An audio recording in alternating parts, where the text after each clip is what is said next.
Si on en croit les sondages, tout est écrit depuis longtemps. Macron sera notre prochain président de la République. Alors restez chez vous, braves gens, le jeu est plié. Il y a d'un côté la populace, et tout en haut Jupiter qui nous contemple, intouchable, au-dessus de la mêlée. Macron survole ses élections, et tel un goéland, de temps en temps il nous lâche une petite crotte sur le front. Pourtant, il y a de quoi se poser 2-3 questions quand même. S'il est tant que ça au-dessus de la mêlée, pourquoi est-ce qu'il refuse de débattre au premier tour, prétextant que d'autres présidents ont fait pareil avant lui? Pourquoi Macron a-t-il besoin de caster les rares journalistes et les citoyens qu'il rencontre, et de choisir la question qui lui seront posées? Pourquoi Macron demande-t-il un droit de regard sur les questions des journalistes? Pourquoi a-t-il besoin d'organiser un jeu concours pour attirer du monde à son seul et unique meeting? Pourquoi est-ce qu'il parvient pas à réunir plus de 20 000 personnes dans une salle prévue pour 40 000? A augmenté de manière historique, notamment pour les travailleurs les plus modestes. Alors ouais, son équipe a donné le chiffre de 30 000, mais on sait que tous les candidats, sans exception, gonflent les chiffres. Et vu les images de la salle en grande partie vide, 20 000 personnes, c'est super généreux déjà. Mais bordel, elle est où la ferveur pour Macron? Ils sont où ces 30% d'électeurs? L'électorat de Macron. Il est où? Ton tapis dans l'ombre, ils attendent le 10 avril pour se jeter dans les bureaux de vote comme des zombies, c'est ça? Et ça, on en fait quoi? On s'en fout? Vous n'allez pas me faire peur à votre t-shirt. La meilleure façon de se payer un costard, c'est de travailler. Je ne céderai rien. Ni aux fainéants, ni aux cyniques, ni aux extrêmes. Et vous êtes là où vous êtes, moi je suis là où je suis. Donc le calme, c'est pas vous qui le donnez. Mon travail n'est pas de regarder la télévision et de faire les commentaires d'actualité. Il y en a certains, au lieu de... Le bordel, il ferait mieux d'aller regarder... Cette société, une majorité de femmes. Il y en a qui sont, pour beaucoup, illettrés. Vous dites des bêtises. Mais le quoi ça pêche peu. Il amène du comoréen. C'est différent. Les pauvres qui ne peuvent pas voyager, voyageront plus facilement. Oui. Les Françaises et les Français détestent les réformes. Que dès qu'on peut éviter les réformes, on ne les fait pas. C'est un peuple qui déteste cela.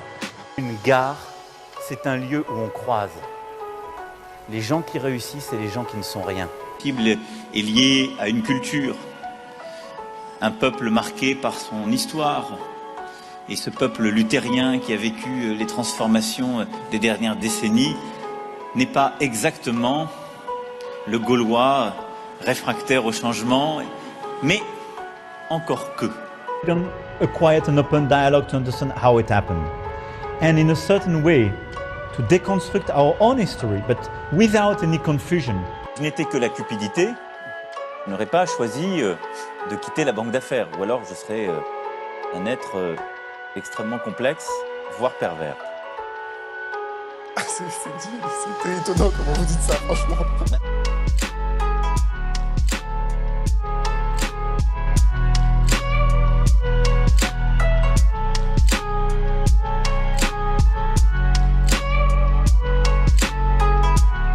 S'ils veulent un responsable, il est devant vous. Qu'ils viennent le chercher.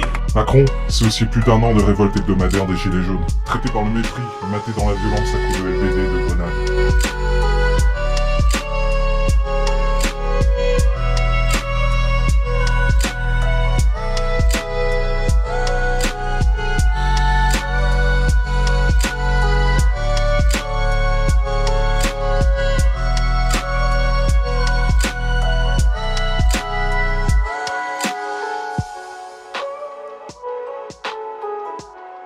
Macron, c'est aussi l'affaire Benalla.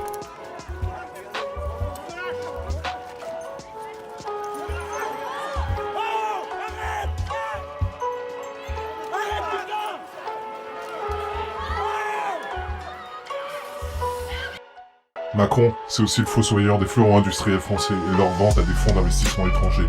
Alstom Energy aux Américains, la Française des Jeux, Engie Gaz de France, Aéroport de Paris, Alcatel aux Finlandais, Technip aux Américains, Toulouse-Blagnac aux Chinois.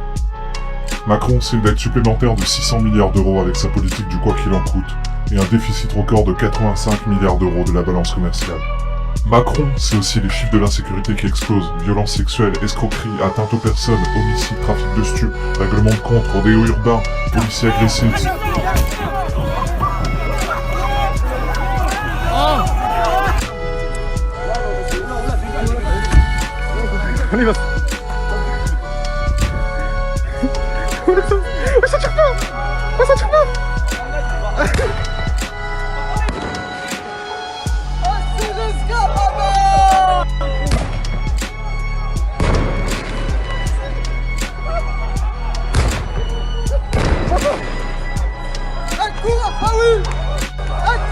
Macron, c'est plus de 17 000 lits d'hôpitaux fermés en 4 ans, dont près de 6 000 en plein pic de Covid en 2020, et des milliers d'infirmiers virés pour avoir refusé de se faire vacciner.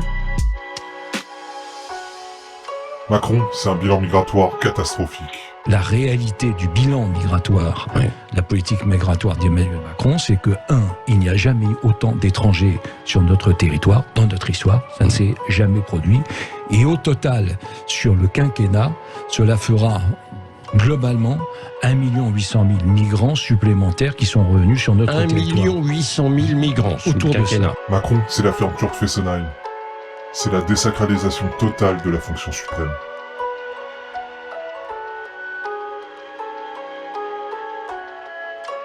Et cerise sur le McDo, Macron, c'est le scandale McKinsey sur fond de corruption et d'évasion fiscale. Contre toute attente, cette affaire hors norme ne semble même pas l'égratigner.